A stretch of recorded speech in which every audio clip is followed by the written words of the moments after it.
안녕하세요. 보험지식 저장소의 최민수입니다. 자, 오늘 영상의 주제는요, 조금 식상한 질문일 수도 있는데요. 그런데 내용을 들어보시면 이전과는 조금 다른 그런 점을 발견할 수 있는 그런 영상입니다. 바로 담당자들이 연락이 전혀 없어요 라는 질문입니다. 최근에 저에게 이 질문이 가장 많이 들어왔어요. 그런데 이 질문 자체가 어제 오늘 일은 사실은 아니거든요.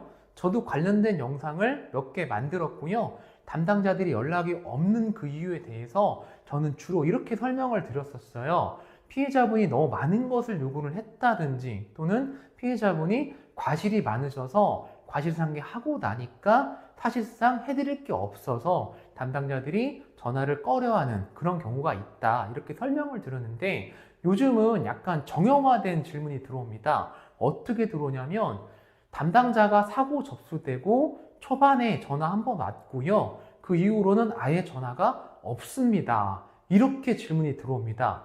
이건 사실은 조금 놀라운 일이거든요. 왜 그러냐면, 담당자는 사고를 빨리빨리 해결하지 않으면 미결이 엄청나게 많이 쌓여요.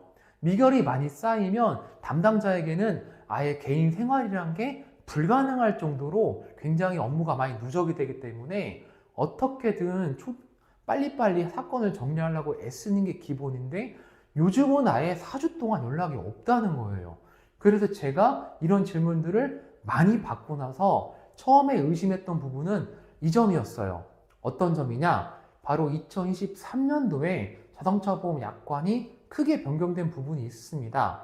이 부분을 모르시는 분들도 계실 것이기 때문에 짧게 설명을 드린다면, 예전에는 경상 환자도, 그러니까 12급 이하의 경상 환자도 추가 진단서가 없더라도 완치가 될 때까지 지속적으로 치료를 받을 수가 있었는데, 요즘은 그게 아니잖아요. 즉 12급 이하의 경상 환자는 4주가 경과하고 나면 반드시 추가 진단서를 제출을 하도록 자동차 보험 약관이 변경이 됐습니다. 그러니까 피해자에게는 이 부분이 굉장히 번거로운 일이 돼버렸어요.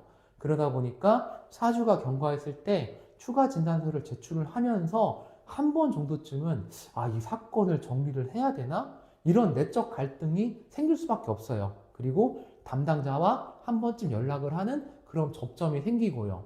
그럼 이렇게 되면은 담당자들은 애써 전화를 하지 않아도 피해자들이 알아서 전화를 걸어오는 경우가 있기 때문에, 이렇게 함으로써 보험회사가 조금 유리한 입장을 만들려고 하는 게 아닐까, 이렇게 조금 제가 생각을 해서, 실제로 제가 이 궁금증을 해소하기 위해서 담당자를 몇 명 만나서 물어봤습니다. 그랬더니 그 대답이 조금 뜻밖이었어요.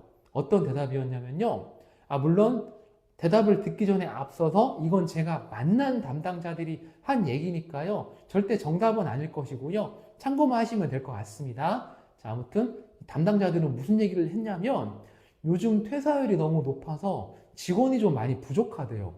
그래서 도대체 왜 퇴사율이 높느냐라고 했더니, 이 담당자들이 말하기를 약간 세대 차이인 것 같다. 그러니까 무슨 말이냐?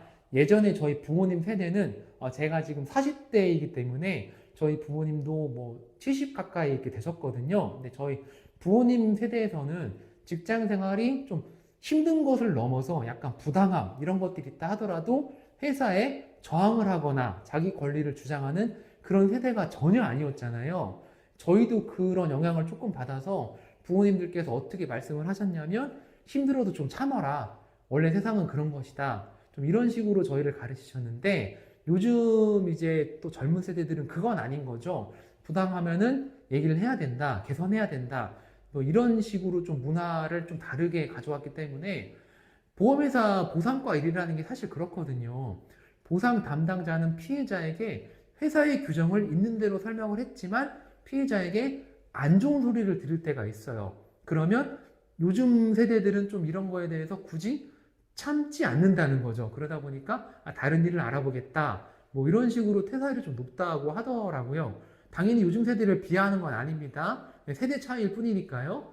그러다 보니까 아무튼 직원이 좀 부족해서 예전처럼 교통사고는 많이 발생을 하고, 오히려 경상 환자가 예전보다 더 많아졌대요. 그런데 일할 사람이 없다 보니까 본인이 전화를 열심히 이제 거는 것은 그만두고 걸려오는 전화를 받기도 좀 어렵다고 하더라.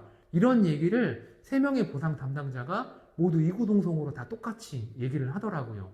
그리고 두 번째는 이거는 보험회사의 보상 시스템 이제 차이인데요. 전 보험회사가 다 그런 것도 아니고 모든 지역이 다 그런 것도 아닌데 지역별로 이제 스피드 팀이라고 해서 사고가 났을 때 초창기에 회사의 지급 기준대로만 합의를 슬쩍 제한하는 그런 센터를 둔 보험회사들도 좀 있어요. 근데 지역이 다 같지 않습니다. 근데 이런 경우는 초반에 합의를 슬쩍 제한하는 그 담당자들은 재량권이 정말 없어요. 그래서 회사의 기준대로 뭐 진단 2주면 얼마 드릴 수 있습니다. 이런 식으로 제안을 쓱 해보고 피해자가 그건 안 되겠습니다. 치료받겠습니다. 라고 하면은 네, 알겠습니다. 라고 하고 이제 4주가 경과할 때까지는 뭐 다른 조치를 하고 있지 않다가 피해자가 전화가 걸려오는 게 아니면 특별히 조치를 하고 있지 않다가 담당자를 바꾸는 이제 그런 시스템을 가진 회사들도 있어요. 아마 이런 경우에 해당하는 것일 수도 있습니다.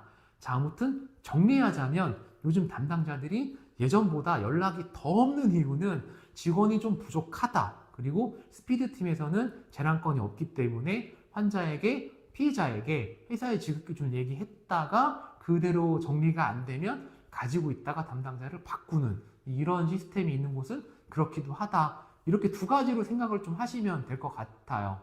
자, 그러면 중요한 점은 피해자분들은 어떻게 대응을 하셔야 되느냐.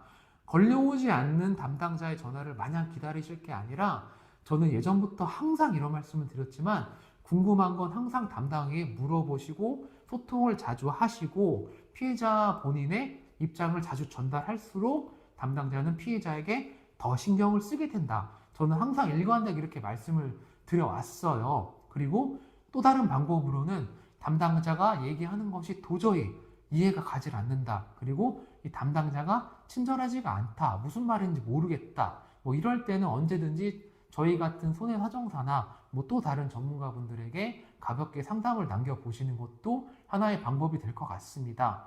자, 그러면 오늘 영상의 주제는 제가 여기까지 설명을 드릴 것이고요. 질문 자체는 조금 식상할지 모르지만 워낙 많이 들어오는 질문이라 제가 영상으로 이렇게 답변을 드렸고요. 다음번에는 조금 더 유익하고 좋은 영상으로 찾아뵙도록 하겠습니다. 시청해 주셔서 대단히 감사합니다.